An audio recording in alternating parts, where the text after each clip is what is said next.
So if God's chosen nation, Israel, can have hardened hearts, what about us as followers of Jesus? Can we develop a hardened heart? Yes, we can.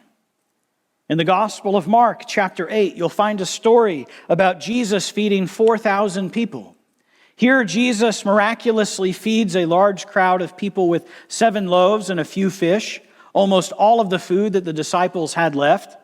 And afterwards, they get in a boat, and the disciples realize that they don't have enough food for their journey. So they panic. How are they going to survive? Well, let's pay attention to what Jesus says. And Jesus, aware of this, said to them, "Why are you discussing the fact that you have no bread? Do you not yet perceive or understand? Are your hearts hardened? Having eyes, do you not see? And having ears, do you not hear? Do you not remember?" The disciples' hearts had been hardened to the truth that Jesus had already shown them. He literally just fed thousands of people. This is the second time that we read about it. He did the 5,000 and now 4,000. The disciples saw it with their own eyes. And surely now you'd think that the disciples, having seen all of these signs and miracles, would trust that they would be okay in the hands of Jesus, right?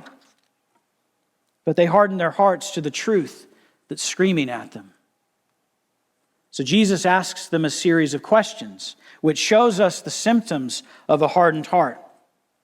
Notice the disciples, they didn't have the ability to see, to understand, to hear, or remember. They couldn't see the miracle worker that was with them. They didn't understand that Jesus was the bread of life. And obviously, they'd forgotten what's just taken place. And see, that makes sense for us because so many Christians in certain situations forget all the ways that God has blessed them. And we forget all of the things that God has done for us when things get tough. And that's why we need to remind ourselves on a daily basis the countless times God has been there for us and what He promises us.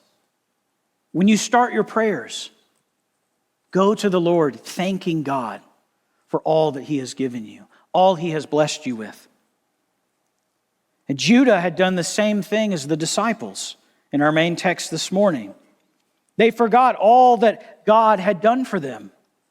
He delivered them from Egypt. He saved them from countless enemies. He gave them the promised land. But their hardened hearts eventually led them to not just forgetting God's goodness, but outright rejecting it.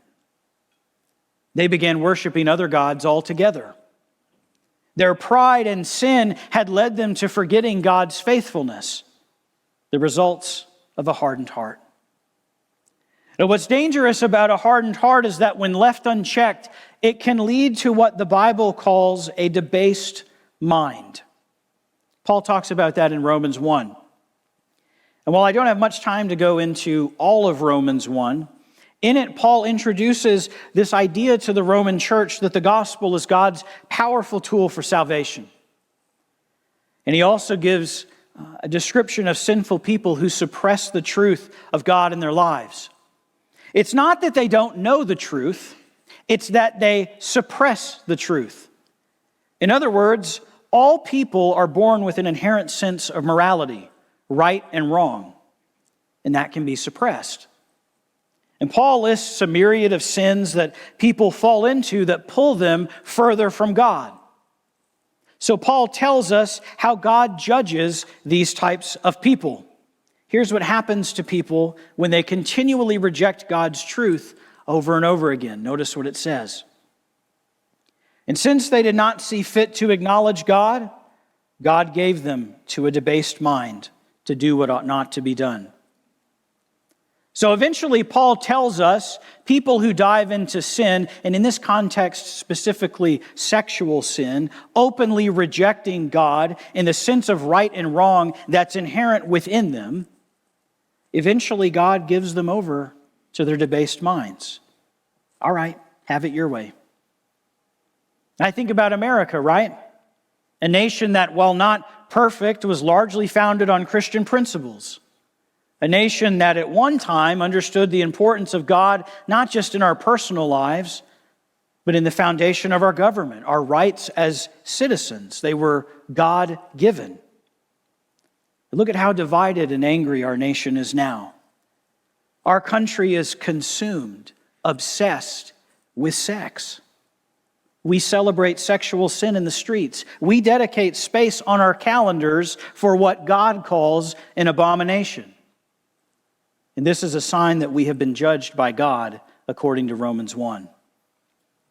Now, a culture that rejects truth, that rejects God and His values, will eventually deal with the consequences of being such a culture.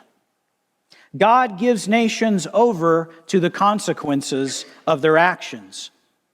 And while this text in our study on Isaiah is about God judging a nation, Judah, this also applies to us personally. But before being given a debased mind, it all starts with a hardened heart.